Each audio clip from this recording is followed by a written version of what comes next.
A very good morning. Ngasigi numit se am phaba so isano ko mayam gidamakta haidi good morning.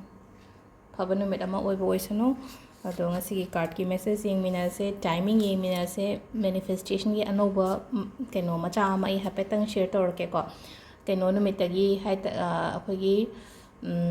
hayeng hanjit purnima la kadab se ko. Sigi numit tagi so hobiyo ko yaraga dia. ꯑꯁꯤꯁꯦ ꯑꯩꯈꯣꯏꯅ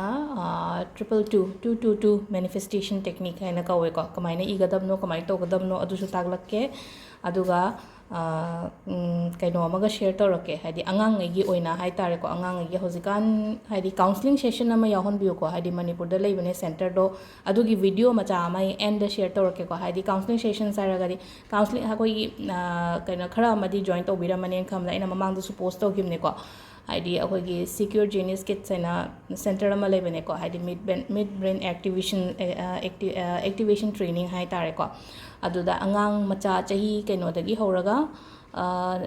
ꯆꯍꯤ 5 yearsꯀꯨꯝꯕꯗꯒꯤ ꯍꯧꯔꯒ ꯑꯗꯨꯝ 13-14 ꯐꯥꯎꯕꯁꯤꯗꯀꯣ ꯍꯥꯏꯗꯤ ꯃꯣꯏꯒꯤ ꯁꯦꯁꯟꯁꯦ ꯌꯥꯎꯍꯟꯕꯤꯕ ꯍꯥꯏꯇꯥꯔꯦꯀꯣ ꯁꯟꯗꯦ ꯈꯨꯗꯤꯡꯒꯤ ꯇꯧꯕꯅꯤꯀꯣ ꯁꯤꯁꯦ ꯁꯟꯗे ꯈꯨꯗꯤꯡꯒꯤ ꯑꯌꯨꯛꯀꯤ ꯄꯨꯡ ꯀꯩꯅꯣꯗꯒꯤ ꯑꯌꯨꯛꯀꯤ ꯄꯨꯡ 9-10 ꯁ꯭ꯋꯥꯏꯗꯒꯤ ꯍꯧꯔꯒ ꯄꯨꯡ 3:30-4 ꯐꯥꯎꯕ ꯑꯉꯥꯡꯁꯤꯡꯒꯤ ꯍꯥꯏꯇꯥꯔꯦ ꯁꯤꯗ ꯂꯥꯏꯔꯤꯛ ꯇꯥꯛꯄ ꯈꯣꯠꯄ ꯑꯃ ꯃꯣꯏꯒꯤ ꯕ꯭ꯔꯦꯟ ꯑꯦꯛꯁꯔꯁꯥꯏꯁ ꯀꯩꯀꯥ ꯂꯣꯏꯅ ꯇꯧꯍꯟꯕꯅꯦ ꯀꯥꯎꯟꯁꯂꯤꯡ ꯁꯦꯁꯟ ꯌꯥꯝ ꯐꯖꯅ ꯇꯧꯕꯅꯦ ꯍꯧꯖꯤꯛꯀꯥꯟ ꯑꯉꯥꯡꯉꯩ ꯌꯥꯝꯅ ꯑꯦꯗꯤꯛꯇꯤꯛ ꯆꯨꯔꯤꯁꯦ ꯐꯣꯟꯗ ꯑꯗꯒꯤ ꯂꯦꯞꯇꯣꯞ ꯇꯤꯚꯤ ꯁꯤꯒꯨꯝꯕ ꯃꯌꯥꯝꯁꯤꯗꯒꯤ ꯍꯥꯏꯗꯤ ꯊꯣꯛꯂꯛꯄ ꯉꯝꯒꯅꯤꯀꯣ ꯑꯃꯨꯛꯇꯪ ꯆꯠꯂꯒꯁꯨ ꯎꯅꯕꯤꯌꯣ ꯑꯩ ꯍꯥꯏꯐꯦꯠꯇꯪ ꯃꯥꯒꯤ ꯀꯩꯅꯣꯗꯨꯁꯨ ꯚꯤꯗꯤꯑꯣ ꯃꯇꯦꯛ ꯑꯃꯁꯨ ꯑꯩ ꯑꯔꯣꯏꯕꯗ ꯈꯤꯇꯪ ꯑꯦꯗ ꯇꯧꯁꯜꯂꯛꯀꯦ ꯍꯥꯏꯗꯤ ꯑꯩꯒꯤ ꯚꯤꯗꯤꯑꯣ ꯂꯣꯏꯔꯒ ꯃꯈꯥ ꯇꯥꯅ ꯍꯥꯞꯄꯛꯀꯦ ꯑꯗꯨꯒꯤ ꯚꯤꯗꯤꯑꯣꯁꯨ ꯃꯈꯥꯗ ꯀꯣꯟꯇꯦꯛ ꯗꯤꯇꯦꯜꯁ ꯀꯩꯀꯥ ꯂꯣꯏ ꯌꯥꯎꯕꯅꯦꯀꯣ ꯑꯗꯨꯗ ꯍꯥꯏꯐꯦꯠꯇꯪ ꯆꯦꯛ ꯇꯧꯕꯤꯌꯨ ꯑꯉꯥꯡ ꯂꯩꯕꯉꯩꯒꯤ ꯍꯥꯏꯇꯥꯔꯦꯀꯣ ꯑꯗꯣ ꯀꯩꯅꯣ ꯇꯧꯕ ꯌꯦꯡꯃꯤꯟꯅꯔꯁꯤꯀꯣ ꯀꯥꯔꯠꯁꯤꯒꯤ ꯃꯦꯁꯦꯖꯁꯤꯅ ꯀꯩꯅꯣ ꯍꯥꯏꯕꯗꯣ ꯍꯥꯏꯐꯦꯠꯇꯪ ꯌꯦꯡꯉꯁꯤꯀꯣ ꯑꯗꯨꯒ manifestation ko how sisina sum amasu leireko aduga haziki 222 sina aina sum haugadabagi haibani ko sisina aduga atopa so dum hapakige no nini watli bani na ko noma ngasi adum yaraga de ngasi lon share torake haidi ke to ba yaga dagi handaki purnima da haibado aduga purnima numita ipok numit so yagi ipok numit haraga di birthday hai tare ko handaki purnima se tang 8 se चही हापचलक हाइतारे birthday हारगदी लेरंब चहीदे सुम अदो सिदा लेरेको खोगी card से अदो ma'am खनबिरोको हादि card 1 2 और 3 को अहुम सिदगी अमा खनबिरोको अदो आंबा खनबा 1 खनबा मी ngi yengminara se 1 से कई लेगे को 8 of cup से को हादि यामना हजिक से शांति ओइना लेबा हाइतारेको हानदगी हारे शांति ओइना सु लेरंगनी वखन करी का लोइमक इंथबदो ममांगदगी हारगदी नहांगै हादि वखन खंदबगुम अदमाइन लेरगदी हजिकसे हादि यामना पीस ओइना काम ओइना लैसु लेरंगनी अदुगा अमसु हाइको हादि नंगना ममांगदा तौबा मिस्टेक अमु हन रिपीट तौगनुको अदुगा अमन अमुकै हाइके कांदा हादि प्रॉब्लम लेब मतमदा हादि माइ लेथोगा चेनगनु फेस तौको इसागी ओइना सिसे सुम एडवाइस हाइतारेको एडवाइस गाइडेंस अदुगा नंबर 2 से को नंबर 2 से मुक्सदा को हाइदि नंगोंदा ngasi हाइतारे ngasi कैनोमा खंगौदना कैनोमा गुम्बा लाक्पे याको अफबरोमदनी को लाक्तोइसे थबा इंखांगी ओइरो रिलेशनशिप की ओइरो पैसागी ओइरो नंगोंदा खंगौदना फट लाउना ngasi पाइसिलक्पा याइको अदो नंगहौदबसु याइको लहौबदा खितंग थुना मिट ना सिंगबियो ताइ कानसेदा अदुगा नंबर 3 को नंबर 3 से 10 of pentacles से इमु मनुंग याम शांति ओइना लेगनी को यामना इंगना चिकना लेगनी अदुगा थबक तसु लोइना मखाइ तारगा अफबा लोइना पीगो ngasi गोना हादि पॉजिटिव मैसेज कोइना ओइको हादि इंगना चिकना लेबा इमु मनुंग शांति ओइना लेबा अमना नुसिनना लेबा अदमाइना ओइबदो सिसेना कार्ड की मैसेज लेरेको अदुगा टाइमिंग से अयुक की पुंग 5 मिनिट 9 दगिना 9 मिनिट 53 फावो फैको अयुक से ngsai अयुक की पुंग 5 मिनिट 9 दगिना 9 मिनिट 53 फावो लेरेको अदुगी मतुंगदा मुंग 13 गा मिनिट 2 दगिना 12 मखाइ फावो अमा लेरे अदुगा कैनो अखोगी अदुगा नुंदिन तालक से को नुंदिन तालक से 3 मिनिट 19 दगिना 4 मिनिट 55 फावो अमा लेरे अदुगा नुंदांगिना 3 मिनिट 58 दगिना 9 मखाइ फावो अमा लेरे को अदुगा अथेंबगिना 13 मिनिट 5 दगिना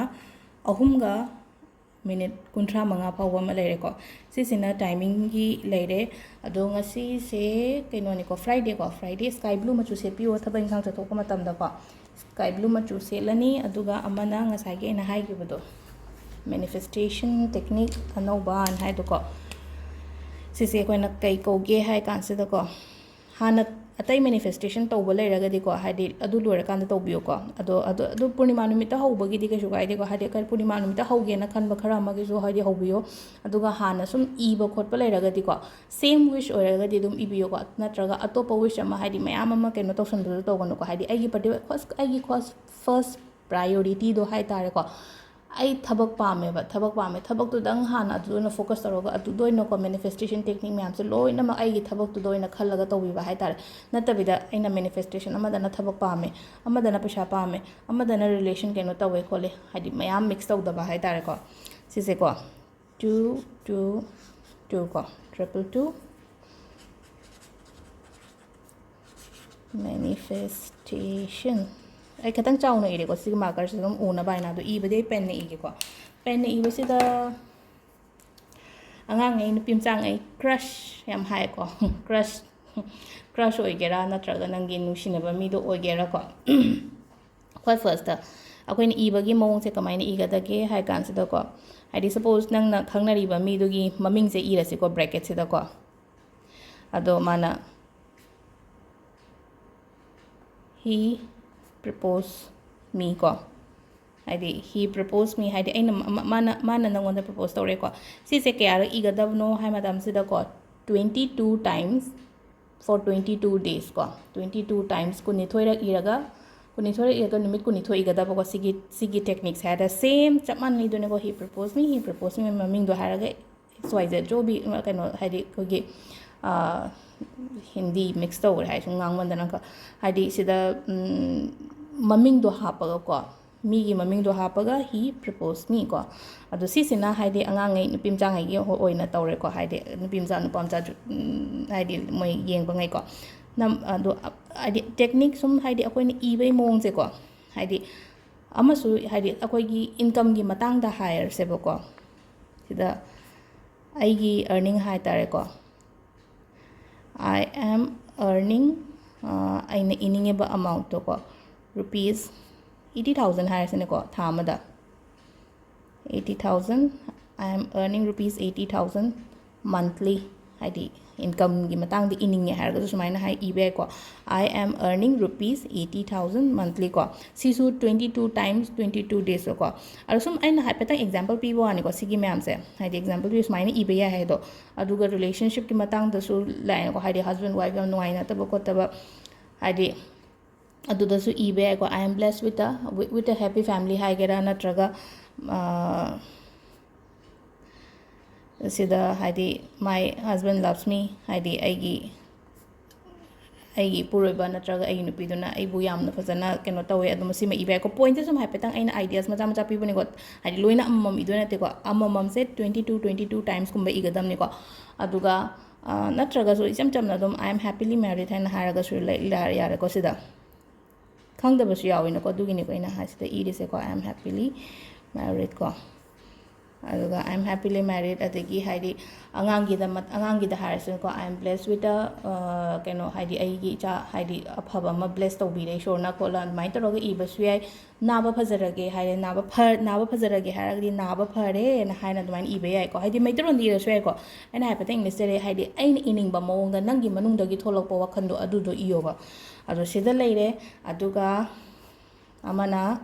ꯀꯃꯦꯟꯇ ꯒꯨꯗ ꯃꯣꯔꯅꯤꯡꯕꯨꯗꯤ ꯅꯨꯡꯇꯤꯒꯤ ꯏꯔꯦ ꯃꯌꯥꯝ ꯁꯤꯁꯦ ꯀ꯭ꯂꯦꯝ ꯇꯧꯒꯦ ꯍꯥꯏꯔꯒꯗꯤ ꯀꯃꯦꯟꯇꯁꯨ 222 ꯏꯔꯝꯃꯣ ꯍꯥꯏꯗꯤ 222ꯁꯦ ꯍꯥꯏꯗꯤ ꯏꯠꯁ ꯑ ꯅꯝꯕꯔꯅꯤꯀꯣ ꯁꯤꯁꯦꯀꯣ ꯍꯥꯏꯗꯤ ꯁꯤꯁꯨ ꯍꯥꯏꯗꯤ ꯑꯩꯅ ꯍꯥꯏꯗꯣ ꯅꯝꯕꯔ ꯈꯨꯗꯤꯡꯒꯤ ꯃꯁꯛ ꯇꯣꯉꯥꯟꯕ ꯑꯗꯨꯃꯥꯏꯅ ꯍꯥꯏꯗꯤ ꯃꯣꯏꯒꯤ ꯚꯥꯏꯕ꯭ꯔꯦꯁꯟ ꯇꯣꯉꯥꯜꯂꯦ ꯑꯗꯨꯗꯨꯅ ꯍꯥꯏꯇꯥꯔꯦꯀꯣ ꯍꯥꯏꯗꯤ ꯏꯁꯥꯅ ꯑꯩꯁꯨ ꯐꯪꯖꯒꯦ ꯍꯥꯏꯅ ꯑꯗꯨꯃꯥꯏꯅ ꯍꯥꯏꯗꯤ ꯕꯤꯂꯤꯐ ꯇꯧꯕꯤꯔꯒꯗꯤ ꯀꯃꯦꯟꯇ ꯀꯩꯗ 222 ꯀꯃꯦꯟꯇꯁꯨ ꯏꯕꯤꯔꯝꯃꯣ ꯒꯨꯗ ꯃꯣꯔꯅꯤꯡꯁꯨ ꯒꯨꯗ ꯃꯣꯔꯅꯤꯡꯕꯨꯗꯤ ꯏꯖꯔꯝꯃꯅꯤ ꯏꯁꯥꯒꯤ ꯀꯃꯦꯟꯇ ꯒꯨꯗ ꯃꯣꯔꯅꯤꯡ 222 ꯑꯗꯨꯃꯥꯏꯅ ꯏꯕꯤꯔꯝꯃꯣꯀꯣ ꯑꯗꯣ ꯁꯤꯗ ꯂꯩꯔꯦ ꯉꯁꯤꯒꯤ ꯚꯤꯗꯤꯑꯣꯁꯦ ꯍꯌꯦꯡꯒꯤ ꯑꯃꯨꯛ ꯌꯦꯡꯃꯤꯟꯅꯔꯁꯦ thank you study da akai pirakringai matam chana counseling amadi motivation tobiduna subthopi ho secure genius kids na Sunday khuding ki pangthokpa mid brain activation workshop asida admission tobiduna khudong sabasi lobi ho akupa marol gi damak makha gi telephone number asida contact tobiu natraga sagoban tera lokram layakta laiba secure genius kids da link biraktuna tanabiu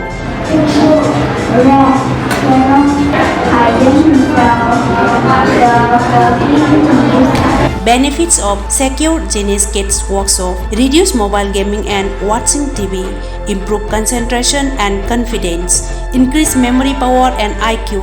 leads to brighten academic performance, develop behavior of the child, balance right and left brain, can read and write blindfold.